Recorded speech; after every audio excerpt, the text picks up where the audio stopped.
আসসালামু আলাইকুম এইচএসসি 26। আমাদের আসলে ইফেক্টিভলি পড়ার সময় ৭৫ দিনের মতো আছে এবং এই ৭৫ দিনের মধ্যে সবচেয়ে প্রোডাক্টিভলি তুমি কিভাবে তোমার পড়াটা গুছিয়ে আনতে পারো এবং যেভাবে পড়লে না পড়া জিনিসগুলো পারার পাশাপাশি তুমি কিছু যে আগে পড়া আছে কিন্তু বর্তমানে কিছুটা দুর্বলতা আছে, ২ টা জিনিসই আমাদের আলাদাভাবে পড়তে হবে। তো এই ব্যাপারটা নিয়ে আজকে মেইনলি কথাবার্তা বলব যে কোন টপিকটা অথবা কোন বিষয়টা তোমার কিভাবে পড়া উচিত। দেখো আমাদের আসলে কিছু চ্যাপ্টার এরকম থাকবে যে একদম না পড়া, পড়তেই পারি নাই আমরা। ওকে? আবার কিছু চ্যাপ্টার এরকম থাকবে যে আমি আগে পড়ছি কিন্তু আমার দুর্বলতা আছে। তো এই ২ টা চ্যাপ্টার অথবা এই ২ ধরনের চ্যাপ্টার পড়ার ক্ষেত্রে আমাদের ভিন্ন ধরনের কৌশল অবলম্বন করা উচিত। কিন্তু আমরা বেশিরভাগ ক্ষেত্রেই সেটা করি না। আমি বলি যে রিভিশন দেওয়ার ক্ষেত্রে তোমরা সবচেয়ে বড় ভুল যেটা করো যে মেইন বইয়ের একদম শুরু থেকেই পড়ে ফেলতে চাও। যে তোমার মনে হয় যে পড়তে বসে গেলেই মনে হয় পড়াটা আমার হয়ে যাবে। কিন্তু না, আমার আগে স্ট্র্যাটেজিটা ফলো করতে হবে। যদি সেই স্ট্র্যাটেজি ধরে আমি আমার পড়াটা আগায় নিতে পারি তাহলে দেখবা অল্প সময়ে খুব প্রোডাক্টিভলি তোমার পড়াশোনাটা সম্পন্ন হচ্ছে।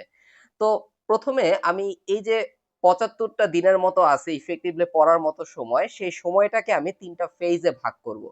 ১ম ২৫ দিন তোমার টার্গেট থাকবে হচ্ছে যেই জিনিসগুলো তুমি একদম কখনোই পড়ো নাই, সেই চ্যাপ্টার গুলা মোটামুটি একটা শেইপে আনার। বুঝতে পারছো? কারণ আমি একটা কথাই বলি যে এইচএসসি তে কোনো চ্যাপ্টার বাদ দিয়ে যাওয়া এটা আসলে বুদ্ধিমানের মতো কাজ না। কারণ দেখা যাবে তুমি যেই চ্যাপ্টারটা বাদ দিছো সেখান থেকে সারফেস লেভেলের খুব সহজ কিছু প্রশ্ন আসছে।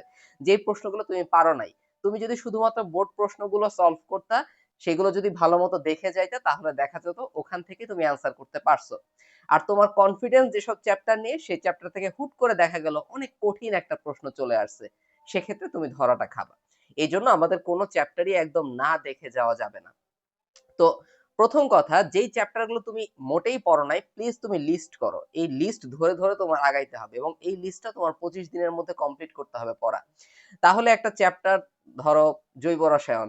এই জৈব রসায়নটা তুমি মোটেই পড়ো নাই।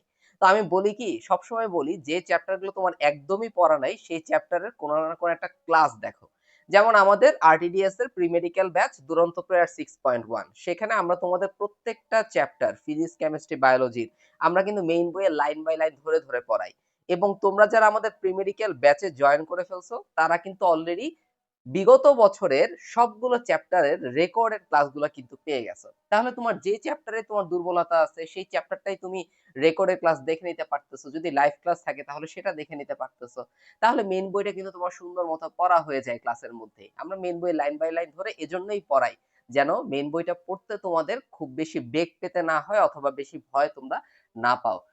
তো মেইন বইয়ের এই ক্লাসটা করার পরে তারপরই সঙ্গে, সঙ্গে আমরা 2nd স্টেপে যাব। টেস্ট পেপারটা খোলো। বিগত বছরের বোর্ড পরীক্ষায় যে প্রশ্নগুলো আসছে, সেই প্রশ্নগুলো তুমি দেখো। সেই প্রশ্নগুলার টপিকটা তুমি মেইন বই থেকে পড়ে ফেলো।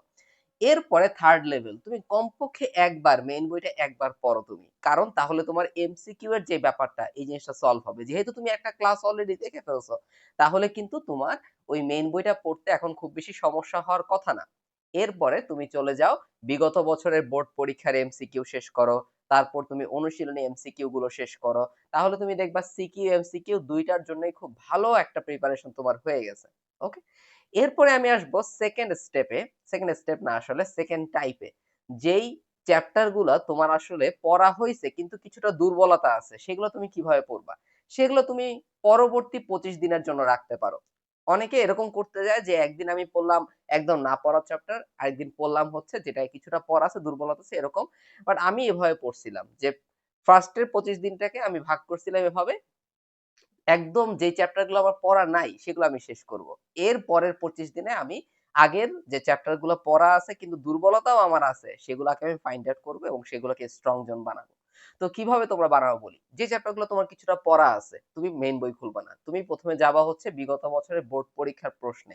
বিগত বছরের বোর্ড পরীক্ষার প্রশ্ন সিকিউ সলভ করবা, এমসিকিউ সলভ করবা। কত বছরের? আমি বলি বিগত ৫ বছরের প্রশ্ন সলভ করো। বিগত ৫ বছরের প্রশ্ন সলভ করো। এমসিকিউ এর ক্ষেত্রে যত বছর তোমার টেস্ট পেপারে অথবা গাইডে দেয়া থাকবে, সবগুলোই তোমার সলভ করা উচিত এমসিকিউ এর ক্ষেত্রে। তো এই যে সিকিউ এবং এমসিকিউ তুমি নিজে সলভ করতে গেলে না, তখনই দেখবা তোমার কোন, কোন টপিকে তোমার আসলে উইকনেস আছে, কোন ফর্মুলাতে উইকনেস আছে কিংবা কোন ম্যাথে তোমার দুর্বলতা আছে। বায়োলজির কোন টপিকটাতে তোমার দুর্বলতা আছে সেগুলো একদম তোমার চোখে আঙুল দিয়ে তুমি দেখে নিতে পারবা। ঠিক আছে? তো সিকিউ এমসিকিউ প্রশ্নগুলা সলভ করা মানে এরকম না যে পরীক্ষায় যেভাবে লিখবে খাতার মধ্যে এরকম সময় নিয়ে লিখবা, মোটেই না। বরং এটা একদম রাফের মতো করে তোমার নিজের সলভ করতে হবে। যে চ্যাপ্টারের যে টপিকে তোমার দুর্বলতা আছে সেটা তুমি বইয়ের মধ্যে দাগায় রাখো। আগে ওই টপিক গুলো শেষ করবা, তারপর তুমি মেইন বইটা একবার রিভিশন দাও। ঠিক আছে?